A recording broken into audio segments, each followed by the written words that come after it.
Woohoo! All right, now we're live and up and running on multiple platforms. This is so cool. So welcome, welcome, welcome. Guys in the Instagram world, we're going to start a little bit over again, but you already got a secret. You know the secret. These guys don't know the secret yet. Okay. So happy day, happy life, happy journey. Welcome to Walking the Path on Rythmia's Facebook and YouTube and Instagram channels. I'm so happy to be here. I'm so excited to be here with you.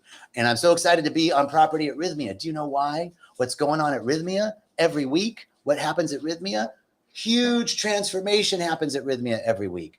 Every week, week in and week out. This is a magical place. This is a magical place where you can come and be safe, where you can come and be vulnerable, where you can come and know that your needs are taken care of and that everything is designed to help you, to serve you. Everything here, all the parts are here. If you want to transform, if you truly want to transform, if you truly want to live a life better than you could have imagined, if you truly want to live a life of abundance and prosperity, of peace and love, of joy and harmony, then this is the place where you can come and catch a glimpse, right? All the parts are here. All the constituent parts are here. And all you've got to do is come and show up. And if you show up with an earnest heart, here's what's going to happen. You're going to see some aspect of yourself that you haven't wanted to see. You're going to see who you've become. You're going to see the stories that you've taken on that you tell yourself that are arguments for your own limitation, right? You're going to see the stories that you tell yourself that are actually you arguing for your own limitation. And then you're going to merge back to a state of wholeness. Once you stop arguing for your own limitations, you're going to merge back to a state of wholeness.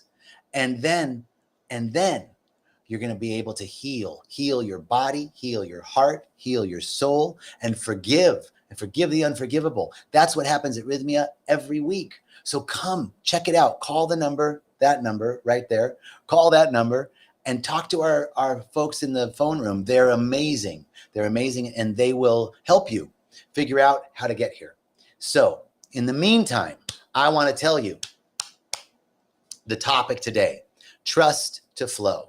Trust to flow. So trust, how do we trust? A lot of us have forgotten how to trust, right? And some of us think that trust is something that it's not. Some of us think trust is like, oh, I left my teenager at home and I went on vacation. That's trusting. No. I left the keys to the office with my secretary. That's trusting. No, that's not trust. Trust is like what happened this morning or this afternoon. We started the Instagram live, and on the Facebook and YouTube channels, it wasn't happening. And we just had to trust. We just had to step into a deep knowing that everything is unfolding in divine perfection. Now that's great, easy to say. But you all know in your lives, you've experienced flow. You've experienced being in the zone. You've experienced when everything just sort of clicks, and you've experienced when it doesn't click. What's the difference? What's the difference? The difference is trust. Trust and acceptance. How do we trust? First, to trust, we must accept. Hey, Siwar, great to see you. Woohoo. To trust, we must accept. Acceptance is the key. Great sages and saints and teachers of the ages have all told us that trust, that acceptance is the key. Our acceptance makes it real. Life responds to us at the level of our acceptance. So what is acceptance, right? Acceptance is non-resistance, and non-resistance is an art. Once mastered, the world is at your feet. The world opens up to you. So it begins with this idea that everything is okay just the way it is. And that's a hard idea, because the fundamental underpinning of all spiritual improvement, of any self-help, right, is that I want to improve. That's the whole idea of self-help. The whole idea of spiritual seeking is to improve, right? But if we are seeking to improve, fundamentally, we're saying that right now isn't right. There's something wrong right now because I need to improve. And the other thing about acceptance is we think that if we accept the current situation, we're capitulating to it. We're condoning it. We're saying I want more of this, right? And so we don't want to accept it. I don't want to accept this current situation. I don't want to accept my messed up relationship. I don't want to accept the fact that I'm having trouble paying my bills right now. I don't want to accept the fact that I'm working with an illness right now, right? But our acceptance is what opens the space for manifestation to rush in. So when we accept, we're not saying I want more of this. When we accept, what we're saying is everything is okay just the way it is. And there's a biblical phrase that says, to he or she who has, even more shall be given. To he or she who has not, even that will be taken away. Okay, what does that mean? That used to be, I was like, wow, that's not very cool. What does that mean? If I have, I'm going to get more. And if I don't have, they're going to even rip that away from me? That sucks. What it's saying is to he or she who has a consciousness of abundance, to he or she who has a consciousness of peace, of love, of beauty, of joy, even more abundance, peace, love, Judy. I don't know about Judy. You might get more Judy, but more beauty and joy, right? Even more shall be given. And to he or she who is living in a mentality of lack, that it's not enough, that right now isn't enough, that right now isn't okay, that my relationship isn't okay, that my finances aren't okay, my health isn't okay, then even what you have will be taken, because you're coming from a consciousness of lack. So it's all about our level of acceptance. Life responds to us at our level of acceptance. So the first piece of acceptance is to unbecome, to release all the stories about the way we think it should be. Normative statements. I think it should be like this. I shouldn't be experiencing this health issue. I shouldn't be at this point in my life having trouble paying my rent. I shouldn't be in another relationship like this. How many times have I been in a relationship like this? This shouldn't be, right? That shouldn't be is coming from an old story about what you think it should be. And when it doesn't match, there's contra energy. And that contra energy is what causes that same old thought pattern to keep winding tightly. How do we loosen up that thought pattern? We loosen up that thought pattern by dropping into a deep state of acceptance. Thank you, Liz. I love you too. I just love you all. I'm so grateful. We loosen up that thought pattern through our acceptance. The only way to unwind our habitual patterns is to stop and just come to a state of acceptance. There's no better me. There's no better moment. There's no better relationship. There's no better job. There's no better anything. Anytime I want to be more spiritual, be thinner, be smarter, be better looking, be taller, be richer, be whatever it is, anything that I'm wanting more of is fundamentally saying that right now isn't enough. And it seems to keep that habitual pattern locked in place. Now, Bria just said, I was at Rythmia in January and I'm stuck in this now. Okay, Bria, beautiful. So there you are, feeling stuck. It's okay. There's nothing wrong with being stuck. The principle is that everything is working together for our good. It doesn't mean that everything's good. It means that everything is working together for our good. So even the stuckness, Bria, is working for your good. Even the stuckness is coming to help you release something that no longer serves you.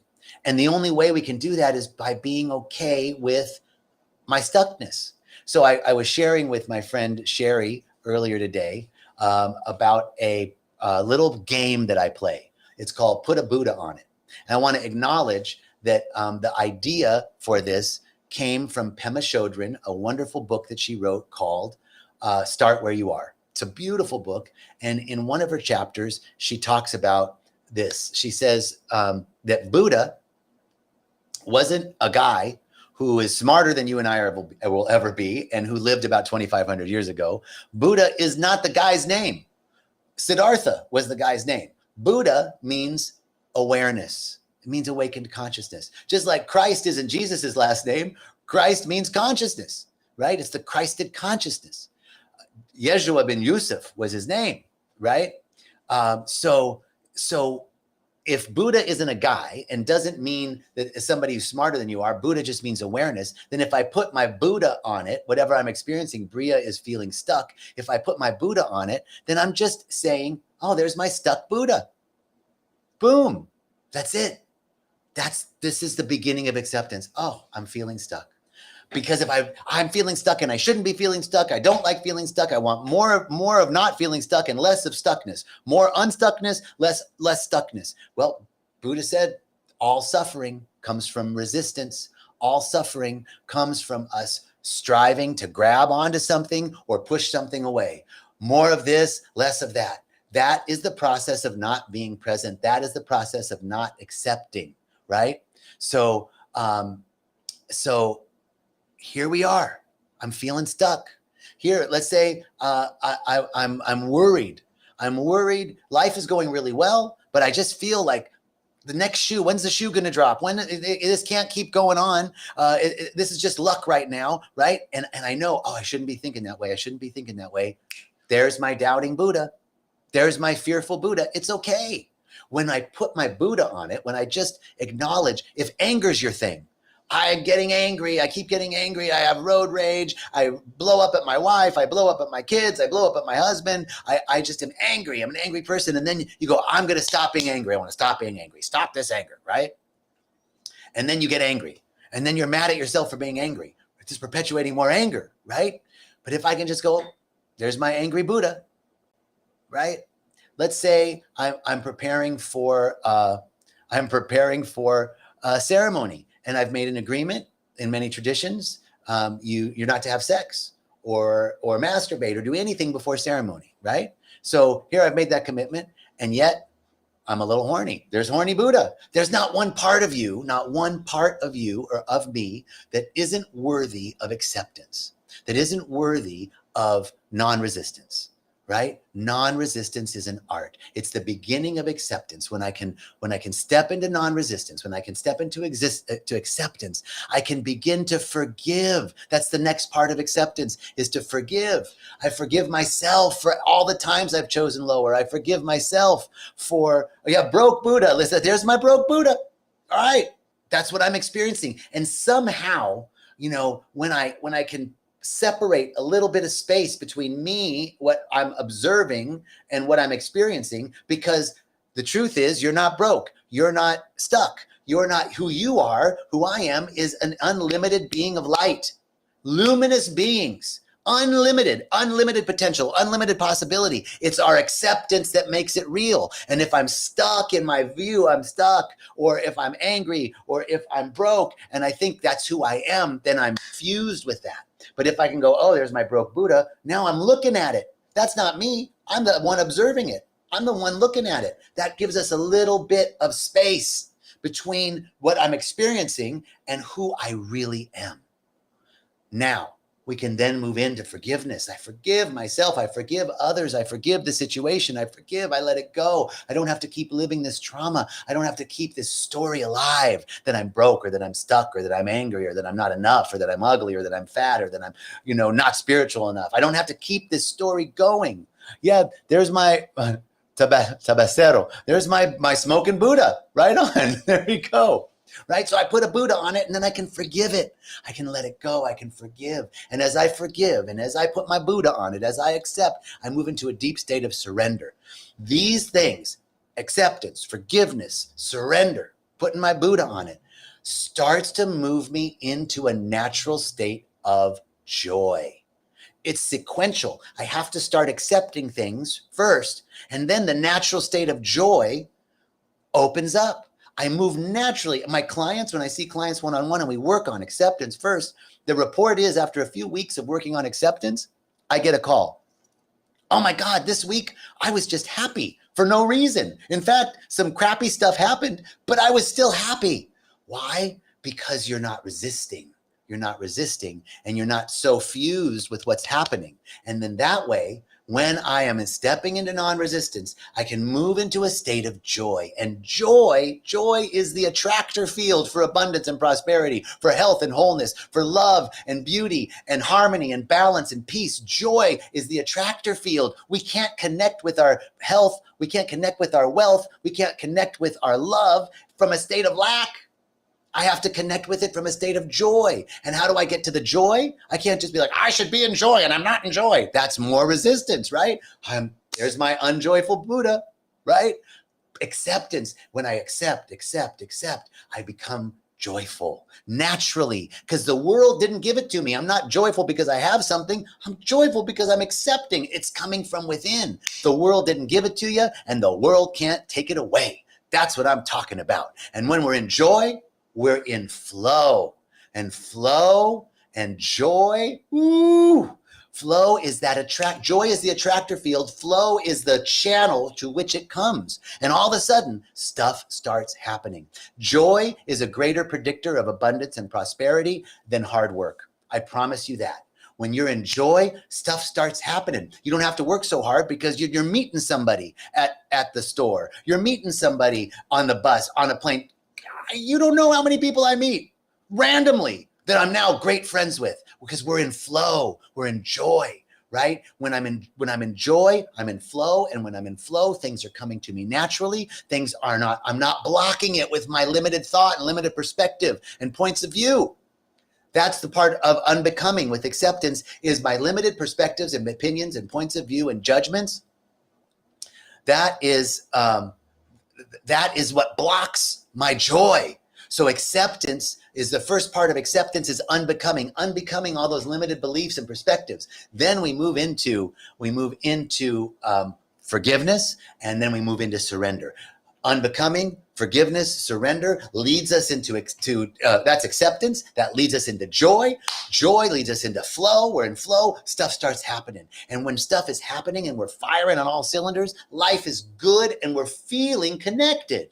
And when we feel connected, we can begin to embody a deep state of oneness. So all of this requires a fundamental trust to flow. We've got to start with the trust that everything is working together for our good, even though it doesn't appear to be. And that's why I can step into a deep state of acceptance. And our acceptance makes it real and opens the space for manifestation to rush in. Boom. I really like that. Thank you, Spirit. That just came through. I was telling Sylvia before we started, I was like, what's the topic today? I didn't know, right? I didn't know. I had to trust. That was some big trust. But I trusted. I didn't resist. And something began to flow. And I think it was really good because it wasn't me, right? That's Spirit. It is not I, but the Father within that does the work. It's not I, but the Father within does the work. I of my own self do nothing. It's Spirit moving through us. And when we can open up our consciousness, even in the face of circumstance, stuff happens better than we could have imagined. So I'm so grateful. I'm so thankful that you all joined me. Thank you so much. Thanks for checking in. We'll be coming to you live from Peru next week. What? That's right. So stay tuned. Keep checking in. Check out Rythmia. Come to this magical place where you can get a deep. This is a place where you can release those limited perspectives and points of view right here. So come check us out. Come see us. I'm sending you so much love. Choicest blessings to you. The choicest blessings. Peace and choicest blessings. Thank you. And we're going to end over here.